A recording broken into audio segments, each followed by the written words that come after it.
Bismillahirrahmanirrahim. Alhamdulillahirrabbilalamin. Kita bertemu kembali dalam majlis tafsir. Pada hari ini kita akan membahas tafsir surat Saba. Insya Allah dari ayat pertama sampai dengan ayat 20. Surat Saba. Nama Saba adalah istilah untuk satu negeri di wilayah Yaman. Allah Subhanahu wa taala berikan kemakmuran, kesejahteraan, sehingga kemasyhuran negeri ini itu betul-betul sesuatu yang fenomenal, yang menakjubkan bagi yang membaca, mengikuti sejarah dari negeri Sabah. Di dalam hadis Nabi Shallallahu Alaihi Wasallam menyebutkan ketika ditanya oleh salah seorang sahabat, "Ya Rasulullah, kabarkanlah kepadaku tentang Sabah. Apakah Sabah itu? Apakah nama sebuah tempat ataukah dia nama dari seorang wanita yang kita kenal dengan Ratu Sabah?" Maka Nabi menjawab, "Laisa bi ardin wala imra'atin walakinnahu rajulun walada asyratan minal Arab." Dia bukan nama suatu tempat. Sabah pula bukan nama seorang perempuan, tapi ia adalah nama seorang laki-laki. Memiliki 10 orang anak dari bangsa Arab. 6 anaknya menempati wilayah Yaman dan 4 lain menempati wilayah Syam. Di situ Sabah adalah seorang laki-laki yang luar biasa, diberikan oleh Allah karunia, dan mereka kemudian anak-anaknya berpencar dan anak-anaknya menempati tempat-tempat yang disebutkan oleh Nabi Shallallahu Alaihi Wasallam. Ada beberapa riwayat yang lain dari sahabat Ibnu Abbas misalnya mengatakan bahwa nama-nama dari anak Sabah itu diantaranya adalah Majiz, Kindah, Al-Az, dan Al-Ash'ariyun, Ammar, serta Himyar. Kemudian yang menempati wilayah Syam adalah Lakhm, Juzam, Amilah, dan Ghassan. Begitu riwayat Imam Ahmad. Para sejarawan juga mencatat bahwa nama asli dari Sabah adalah Abdus Syam. Dan itulah nama-nama kabilah Arab. Juga berasal dari anak-anaknya Sabah, yaitu anak-anak dari Abdus Syam. Sedangkan kerajaan Sabah berada pada dinasti Mu'inah. Raja-raja mereka dikenal dengan istilah Mukrib Sabah. Ibu kota dari negeri Sabah adalah Ma'rib, dan kemakmurannya amat sangat luar biasa. Sehingga Allah abadikan di surat Sabah ayat 15, "Laqad kana li Saba'in fi maskanihim ayah." Sungguh ada tanda kekuasaan Allah pada negeri Sabah. Di tempat kediaman mereka, jannatani an yamin wa shimal. 2 buah surga, 2 buah kebun di sebelah kanan dan di sebelah kiri. Begitulah negeri Sabah dikenal dengan hasil alamnya yang melimpah. Bahkan banyak orang yang berhijrah ke negeri Sabah, ke Yaman, karena ekonominya sangat bagus. Sumber daya alamnya sangat luas. Disitulah 2 kebun yang sangat luas, diapit dengan 2 gunung di wilayah Ma'rib. Tanahnya subur. Bahkan dikatakan oleh Qatadah bahwa apabila seseorang masuk ke kebun tersebut dengan membawa keranjang di atas kepalanya, maka keluar dari kebun, keranjangnya sudah penuh dengan buah-buahan. Tidak perlu dia bersusah payah untuk memetiknya. Betapa besarnya hasil tanaman yang didapatkan dari 2 kebun yang berada di negeri Sabah. Demikian juga dikatakan oleh Imam Abdurrahman bin Zaid bahwa di kebun itu tidak ada lalat, tidak ada nyamuk, tidak ada serangga, tidak ada kalajengking, dan tidak ada ular. Seperti yang disampaikan pula Imam At-Tabari dalam tafsirnya, menunjukkan keagungan dari negeri Sabah. Khususnya ada bendungan. Bendungan yang disebut dengan bendungan Ma'rib atau bendungan Arib. Bendungan inilah yang mengalirkan air ke berbagai perkebunan, ladang-ladang milik penduduk negeri Sabah, sehingga mereka alhamdulillah Allah anugerahkan hasil tanaman yang sangat bagus, dan disitulah semua orang memanfaatkan bendungan itu untuk kebutuhan pertaniannya, bahkan kebutuhan sehari-harinya, dan mereka merasakan satu anugerah yang sangat agung, yaitu anugerah dari bendungan Arib atau bendungan Ma'rib. Namun kemudian Allah gambarkan bahwa mereka tidak mensyukuri nikmat tersebut, dan akhirnya sebagaimana disebutkan oleh Allah Subhanahu wa taala, fa arsalna alaihim sailal arib. Namun sayang, mereka mengingkari nikmat Allah. Akhirnya Allah kirimkan banjir. Terjadilah banjir bandang yang menghancurkan seluruh pertanian dan perkebunan mereka, dan mereka menyesal. Kemudian mereka pula tidak mendapatkan apapun dari pertanian dan perkebunan mereka. Begitulah kisah tentang negeri Saba yang Allah abadikan menjadi salah satu dari surat Al-Quran. Dan inilah kita akan mengawali tafsir surat Saba. Surat Saba diawali dengan tahmid, memuji Allah subhanahu wa ta'ala. Alhamdulillahilladzi lahu ma fis samawati wa ma fil ard wa lahul hamdu fil akhirah wa huwal hakimul khabir. Segala puji bagi Allah. Allah pemilik semua yang ada di langit, semua yang ada di bumi. Karenanya segala puji bagi Allah. Namun juga segala puji bagi Allah di akhirat kelak. Karena semuanya ada di tangan Allah subhanahu wa ta'ala. Dialah Allah yang maha bijaksana, lagi maha mengetahui. Ayat pertama dari surat Saba ini mengisyaratkan kepemilikan Allah untuk semua yang ada di dunia ini, di dalam kehidupan ini, di antara langit, di antara bumi. Dan juga mengisyaratkan kepemilikan Allah dari semua yang ada nanti di hari akhirat. Di dunia semuanya milik Allah. Dan apapun yang nanti ada di negeri akhirat semuanya milik Allah subhanahu wa ta'ala.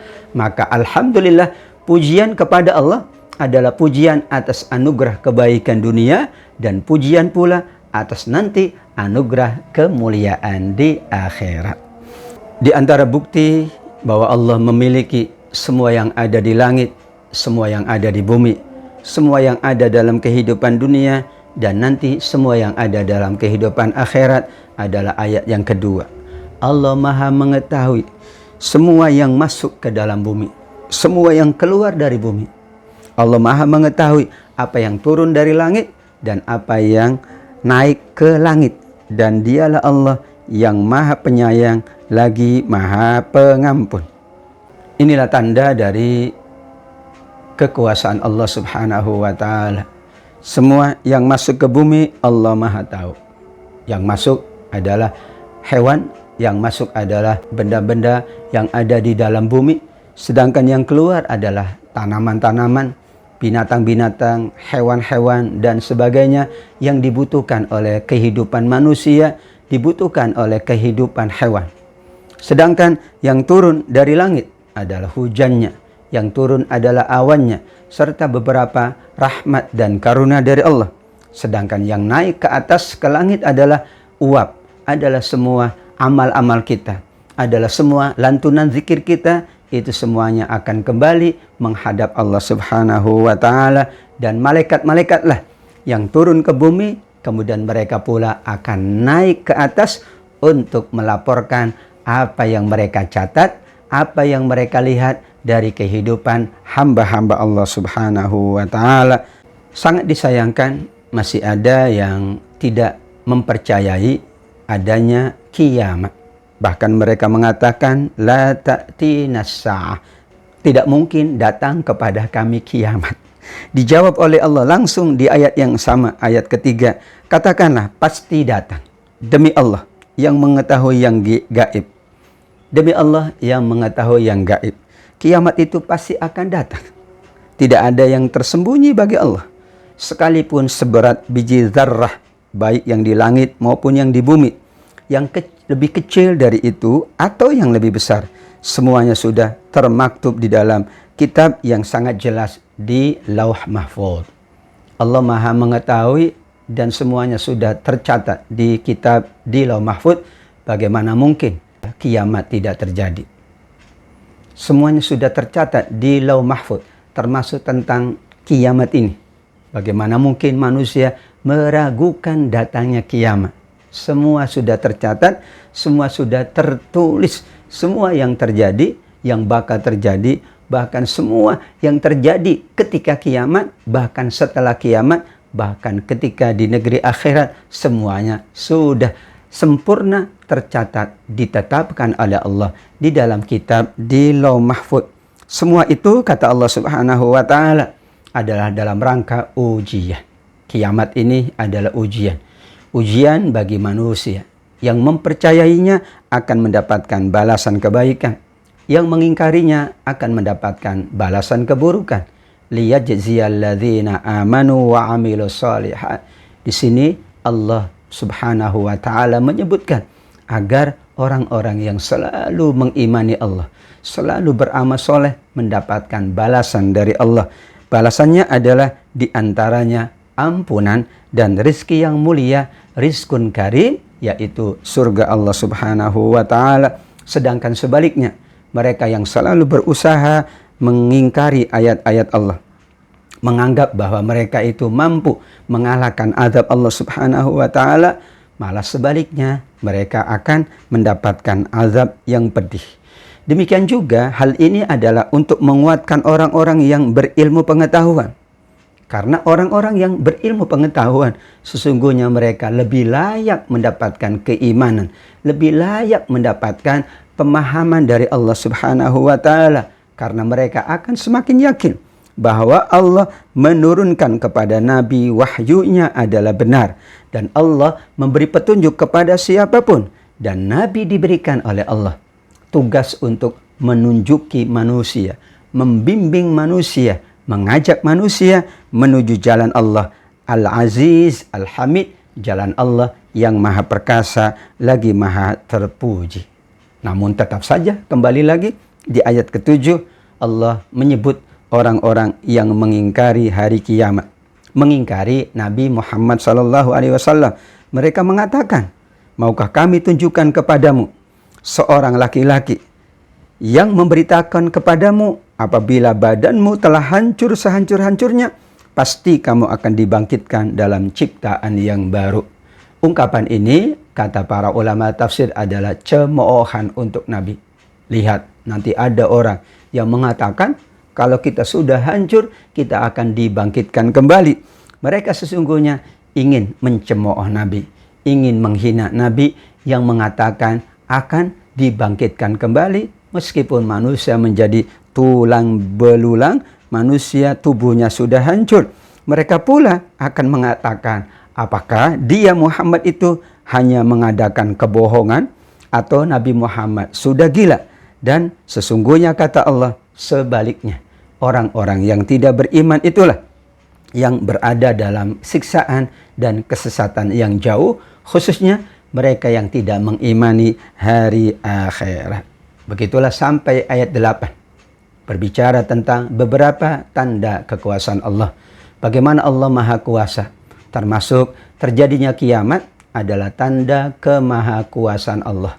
Bagi mereka yang mengimaninya, Allah akan membalas dengan balasan-balasan yang sangat baik. Namun yang mengingkarinya, mereka pula akan mendapatkan hukuman dan siksaan sesuai dengan amal perbuatan mereka. Ayat 9 berbicara tentang perintah Allah kepada kita manusia agar selalu memperhatikan, agar selalu merenungkan apa yang ada di antara langit, apa yang ada di antara bumi Allah, bahwa apa yang terjadi pada masa dahulu berkemungkinan terjadi pada masa sekarang. Afalam yaro ila ma baina aydihim wa ma khalfahum minas sama'i wal ardi. Tidakkah manusia mau memperhatikan, mau menyaksikan bagaimana keagungan langit dan bumi, apa yang ada di hadapannya dan apa yang ada di belakang langit dan bumi. Semuanya ada karena Allah berkehendak. Kalau Allah menghendaki yang lain, maka terjadilah kerusakan di bumi. Allah Maha Kuasa membenamkan manusia di dalam bumi. Atau Allah Maha Kuasa menjatuhkan kepingan-kepingan dari langit. Sungguh pada yang demikian itu terdapat tanda bagi orang-orang yang selalu kembali kepada Allah Subhanahu wa ta'ala. Ayat 9 dikaitkan dengan surat Al-Ankabut ayat 40. Allah Subhanahu wa ta'ala mengingatkan ada beberapa kemungkinan terjadi pada manusia yang mengingkari kekuasaan Allah, yang tidak mensyukuri karunia nikmat Allah Subhanahu wa ta'ala. Ada yang dibenamkan ke dasar bumi, ada yang diturunkan benda-benda yang sangat besar dari langit dalam bentuk hujan kerikil atau hujan batu. Ada pula yang kemudian ditenggelamkan di dalam lautan.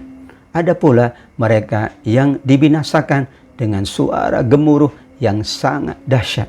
Semuanya menunjukkan kekuasaan Allah Subhanahu wa Ta'ala. Pembahasan berikutnya tentang karunia Allah, mukjizat Allah kepada Nabi Daud dan kepada putranya Nabi Sulaiman alaihi salam, sebelum nanti dari ayat 15, 16 sampai dengan ayat 20 berbicara tentang negeri Saba, kisah negeri Saba yang menjadi nama dari surat ini berdasarkan ayat yang ke-15. Ayat 10, Allah Subhanahu wa Ta'ala memberikan anugerah kepada Nabi Daud. Walaqad atayna Dawuda minna fadla. Sungguh kami telah mengkaruniakan kepada Nabi Daud beberapa keutamaan. Dalam bahasa lain, mukjizat. Yaitu, wahai gunung dan burung-burung, bertasbihlah berulang-ulang bersama Daud, dan kami telah melunakkan besi untuknya. Allah Subhanahu wa Ta'ala memberikan karunia yang sangat luar biasa kepada Nabi Daud. Di samping kekayaannya, kerajaannya, beliau juga mendapatkan beberapa mukjizat. Mukjizat suaranya yang sangat indah. Ketika beliau bertasbih, maka gunung bahkan burung-burung terdiam. Mereka mengikuti tasbihnya Nabi Daud karena lantunannya yang sangat merdu, yang sangat indah. Diisyaratkan oleh Nabi SAW. Ketika itu ada sahabat Abu Musa al-Asy'ari. Beliau membacakan beberapa ayat-ayat Al-Quran. Dan bacaannya terasa indah dan begitu merdu. Sampai beberapa sahabat merasakan keindahan dan keagungan dari bacaan sahabat Abu Musa al-Asy'ari. Maka kemudian Nabi mengatakan, laqad utiya mizmaron min mazamir Daud. Sungguh dia telah diberi salah satu dari suara merdunya Nabi Daud alaihi salam. Kemerduan yang Allah anugerahkan kepada Nabi Daud adalah kemerduan suara, keindahan suara yang sangat luar biasa. Sehingga kalau ada orang yang bersuara bagus, suara merdu, itu adalah salah satu dari anugerah Allah yang sudah Allah berikan kepada Nabi Daud alaihissalam. Nabi Daud juga diberikan oleh Allah anugerah mampu melunakkan besi, sehingga besi lunak dan dapat diformat, dapat dibentuk sesuai dengan keinginan dari Nabi Daud, menjadi baju atau menjadi tameng, menjadi berbagai peralatan-peralatan yang lain. Dan semuanya adalah kebaikan yang Allah anugerahkan kepada Nabi Daud. Untuk itu Allah menyebutkan di akhir ayat 11, wa'malu sholihah, beramal solehlah wahai kalian yang sudah mendapatkan karunia sebagaimana karunia yang sudah didapatkan oleh Nabi Daud. Dan kita semuanya, salah satu dari bukti kesyukuran kita atas karunia Allah adalah beramal soleh. Doa ini juga dipanjatkan oleh Nabi, dipesankan oleh Nabi kepada sahabat Mu'adz bin Jabal radhiyallahu an. La tansa ya Mu'adz, jangan lupa wahai Mu'adz, setelah engkau menunaikan sholat, engkau baca doa ini, Allahumma a'inni ala zikrika wa syukrika wa husni ibadatik. Ya Allah, tolonglah hamba untuk selalu mengingatmu, untuk selalu mensyukuri karuniamu, untuk selalu dapat beribadah sebaik-baiknya kepadamu. Amin ya rabbal alamin.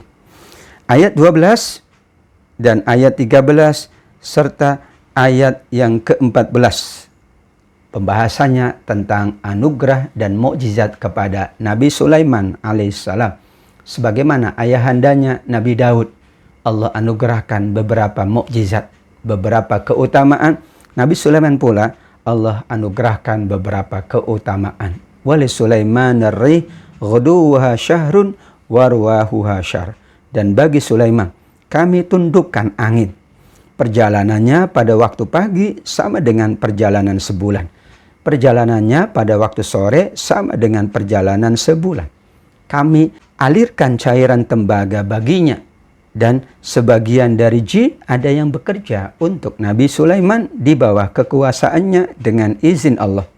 Namun siapa yang menyimpang di antara mereka dari perintah kami, kata Allah, kami rasakan azab neraka yang apinya selalu menyala-nyala, tidak pernah berhenti. 3. Mukjizat yang Allah sampaikan di ayat 12. Nabi Sulaiman diberikan oleh Allah anugerah, diberikan oleh Allah mukjizat dapat mengendalikan angin. Apabila beliau melakukan perjalanan, maka beliau dapat menempuh dengan sesingkat-singkatnya. Namun dalam hitungan manusia, seolah-olah beliau melakukan perjalanan sebulan. Artinya kalau dibandingkan perjalanan Nabi Sulaiman yang demikian cepat, kita tidak akan mampu secepat Nabi Sulaiman. Kita hanya mampu seperti kita melakukan perjalanan 1 bulan. Bahkan dikatakan dalam riwayat, jika pagi hari Nabi Sulaiman melakukan perjalanan ke Syam, maka betapa cepatnya beliau sudah sampai lagi ke tempatnya. Seperti seseorang melakukan perjalanan 1 bulan. Jika Nabi Sulaiman menempuh perjalanan ke Yaman, maka itu pula dapat ditempuh dengan secepatnya, seperti antara siang hari sampai dengan sore hari. Padahal manusia biasa umumnya akan menempuh perjalanan tersebut dalam waktu 1 bulan. Begitulah rawahuha syahrun, ghuduha syahrun. Perjalanan pagi hari seperti perjalanan manusia 1 bulan. Perjalanan di siang hari pun seperti perjalanan manusia 1 bulan. Betapa cepatnya Nabi Sulaiman menempuh perjalanan karena dibantu oleh angin. Karena angin dapat dikendalikan oleh Nabi Sulaiman dengan izin Allah Subhanahu wa Ta'ala. Bukankah perjalanan manusia tergantung dengan angin? Dalam berbagai perjalanan yang akan dilihat adalah situasi dan keadaan angin. Jika angin itu angin besar, angin ribut, maka tentu kita tidak mampu melanjutkan perjalanan, kita berhenti atau tidak akan melakukan perjalanan. Namun ketika angin itu bagus, angin berhembus dengan tenang, maka kita pula akan melakukan perjalanan dengan sebaik-baiknya. Subhanalladzi sakhkhara lana hadza. Di antara doanya adalah, Maha suci Engkau ya Allah yang telah menundukkan angin, menundukkan semuanya agar kami dapat melanjutkan atau melakukan perjalanan ini dengan sebaik-baiknya. Nabi Sulaiman mengendalikan angin, maka anginlah yang mengikut apa yang diinginkan oleh Nabi Sulaiman alaihi salam. Allah pula menjadikan tembaga itu lembut sehingga Nabi Sulaiman dapat membuat apapun dari cairan tembaga ditambah dengan bangsa jin. Bangsa jin semuanya bekerja untuk Nabi Sulaiman. Bahkan dikatakan di ayat 13, ada yang membuat bangunan gedung-gedung tinggi, ada yang membuat patung-patung, ada yang membuat piring-piring yang besar seperti kolam, ada pula yang membuat periuk-periuk yang selalu tetap di atas tungkunya untuk dijadikan alat masak yang sangat besar. Semua ini menunjukkan Nabi Sulaiman adalah seorang nabi yang diberikan keutamaan oleh Allah. Namun disitulah korelasinya dengan negeri Saba adalah bahwa Nabi Sulaiman alaihi salam berhadapan dengan negeri Saba. Dan pada akhirnya Ratu Balqis yang saat itu memimpin kerajaan Saba kemudian beriman kepada Allah Subhanahu wa Ta'ala dengan kekuasaan, dengan kekayaan, dengan keagungan anugerah yang Allah hadirkan untuk Nabi Sulaiman alaihissalam. Kisah tentang kewafatannya diabadikan oleh Allah di ayat 14 tentang kewafatan Nabi Sulaiman. Saking semuanya takut dengan Nabi Sulaiman, bahkan bangsa jin pun takut kepada Nabi Sulaiman, maka kewafatannya tidak ada yang mengetahuinya, melainkan tongkatnya sudah dimakan rayap. Dikatakan oleh para ulama tafsir, duduknya Nabi Sulaiman di atas singgasananya sambil menekan tongkatnya itu sudah berlangsung 1 tahun. Namun belum ada yang mengetahuinya sampai tongkatnya dimakan rayap dan terjatuhlah dari tangan beliau pada Nabi Sulaiman sudah wafat 1 tahun sebelumnya. Ini pula mengisyaratkan bahwa bangsa jin tidak mengetahui yang gaib, bahwa bangsa jin tidak tahu tentang kematian Nabi Sulaiman, padahal mereka berada di istana Nabi Sulaiman. Mereka bekerja di depan Nabi Sulaiman dan mereka tetap bekerja dengan keyakinan Nabi Sulaiman masih hidup. Pada Nabi Sulaiman sudah wafat 1 tahun lamanya. Begitulah keagungan Nabi Sulaiman. Tentang kewafatannya diabadikan di ayat 14. Maka ketika kami telah menetapkan kematian Sulaiman, tidak ada yang menunjukkan kepada mereka kematian itu kecuali rayap yang memakan tongkat beliau. Ketika dia telah tersungkur, tahulah bangsa jin bahwa mereka tidak mengetahui yang gaib, dan mereka tetap saja tidak dapat mengetahui semua, melainkan yang sudah diberitahu oleh Nabi Sulaiman alaihissalam. Bekerjanya bangsa jin adalah betul-betul bekerja untuk Nabi Sulaiman. Dan itu menunjukkan Nabi Sulaiman lah yang mengetahui dibanding dari bangsa jin, karena ada bangsa jin yang menyebarkan berita bahwa Nabi Sulaiman menjadikan semua itu agung dengan ilmu sihirnya. Padahal tidak ada sihir dari Nabi Sulaiman. Justru Nabi Sulaiman mendapatkan mukjizat dari Allah Subhanahu wa Ta'ala. Ayat 15 sampai dengan ayat 20, inilah kisah dari negeri Saba yang menjadi nama surat di dalam Al-Quran. Laqad kana li Sabain fi maskanihim ayah. Sungguh bagi kaum Saba ada tanda kebesaran Allah pada tempat tinggal mereka. Allah Subhanahu wa Ta'ala menganugerahkan 2 kebun di sebelah kanan, 2 kebun di sebelah kiri yang sangat subur.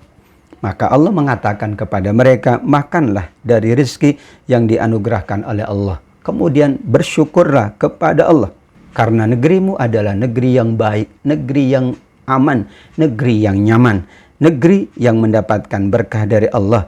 Tuhan yang maha pengampun, baldatun thayyibatun wa rabbun ghafur.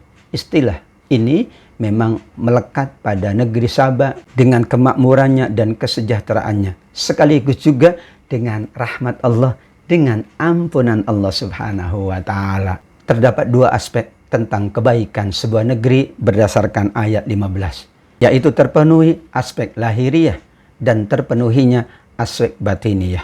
Terpenuhinya makanan, minuman, dan kebutuhan lahiriah, juga terpenuhinya kebutuhan ibadah, amal soleh, ketenangan, kekhusyuan dalam beribadah. Dan itu tanda Allah Subhanahu wa Ta'ala meridhoinya. Allah Subhanahu wa Ta'ala berkenan memberikan ampunannya. Tidak mungkin sebuah negeri dikatakan negeri yang baik kalau hanya mengandalkan aspek materi. Materi itu penting, tapi ada yang lebih penting, yaitu jiwa manusia, yaitu hati manusia, yaitu spiritualitas manusia. Bagaimana ia dapat beribadah, beramal soleh, dan bagaimana ia pula dapat memenuhi kebutuhan batiniahnya, sebagaimana ia dapat memenuhi kebutuhan lahiriahnya. Dan kita berharap kebutuhan lahiriah ini menguatkan semangat untuk memenuhi kebutuhan batiniah kita, ibadah, amal soleh, dan ketaatan kepada Allah.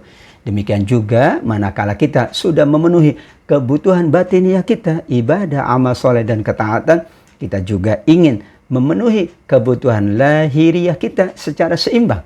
Dan permohonan kita kepada Allah adalah baldatun thayyibatun wa rabbun ghafur. Baldatun thayyibah identik dengan pemenuhan kebutuhan lahiriah, materi, dan wa rabbun ghafur, pemenuhan aspek batiniah, ruhiyah kita, yaitu dengan ampunan, rahmat, dan ridha Allah Subhanahu wa Ta'ala. Negeri Sabah yang sudah Allah anugerahkan keutamaan yang sangat luar biasa, kenikmatan yang sangat luar biasa, namun pada akhirnya mereka berpaling. Sehingga kami kirim kepada mereka banjir bandang yang besar. Dan digantilah oleh Allah kedua kebun mereka dengan kebun yang hanya ditumbuhi oleh pohon-pohon yang pahit, pohon asal dan pohon sidr. Pohon yang tidak berguna, pohon yang malah merusak kehidupan, pohon yang tidak dapat dimanfaatkan, pohon yang sama sekali tidak ada gunanya dalam kehidupan manusia. Isyarat dari Allah bahwa awalnya kebunnya menghasilkan pohon-pohonan, tumbuh-tumbuhan, buah-buahan yang baik untuk kehidupan. Saat mereka berpaling dan tidak mensyukuri nikmat Allah, Allah ganti kebunnya. Ada yang dibinasakan oleh Allah dengan banjir bandang, ada yang tidak menghasilkan apa-apa, kecuali menghasilkan sesuatu yang tidak dapat dimanfaatkan oleh manusia. Dan itu tanda Allah sudah mengganti kebaikan-kebaikannya, kenikmatan-kenikmatannya dengan kenikmatan-kenikmatan. Dan demikian itu kata Allah, kami berikan balasan karena mereka kufur nikmat. Dan kami tidak mungkin menjatuhkan azab melainkan kepada orang-orang yang mengingkari, yang kufur nikmat kepada Allah Subhanahu wa taala. Sebelumnya pula ada kesombongan dari negeri Saba karena mereka diberikan kemakmuran. Bahkan mereka pula diberikan kemampuan untuk melakukan perniagaan, perjalanan panjang. Dan mereka selalu mendapatkan ketenangan dalam perjalanannya. Semua masyarakat dalam perjalanannya mengagungkan, menghormati negeri Saba karena mereka adalah orang yang diberikan kemakmuran oleh Allah. Dikatakan, jika mereka melakukan perjalanan, maka semua masyarakat yang mereka temui di dalam perjalanan menghormati mereka. Tidak ada yang berani mengganggu perjalanan dagang mereka. Saking sombongnya itulah mereka mengatakan di ayat 19, "Ya Tuhan kami, jauhkanlah jarak perjalanan kami." Padahal kita memohon kepada Allah untuk Allah dekatkan jarak perjalanan kita. Kita mohonkan kepada Allah yang ada dalam perjalanan hanya kebaikan. Dihindarkan dari kesulitan perjalanan, dari musibah, dari fitnah-fitnah perjalanan, dari kecelakaan yang terjadi dalam perjalanan.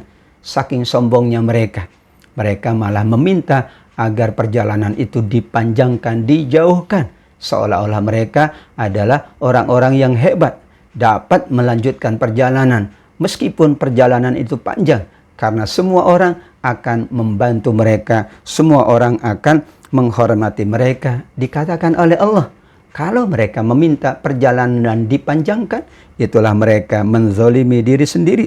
Maka disitulah Allah menjadikan kesombongan mereka sebagai bahan perbicaraan orang-orang setelahnya. Dan Allah menghancurkan sehancur-hancurnya. Sekali lagi, semuanya adalah tanda bagi orang-orang yang selalu bersabar, yang selalu bersyukur kehadirat Allah Subhanahu wa ta'ala. Sahabat Ibnu Mas'ud mengatakan tentang sabar dan syakur. Orang-orang yang bersabar dan orang-orang yang pandai bersyukur. Keduanya adalah merupakan sayapnya iman seseorang. Syukur satu sayap untuk keimanan, sabar satu sayap kedua untuk keimanan seseorang.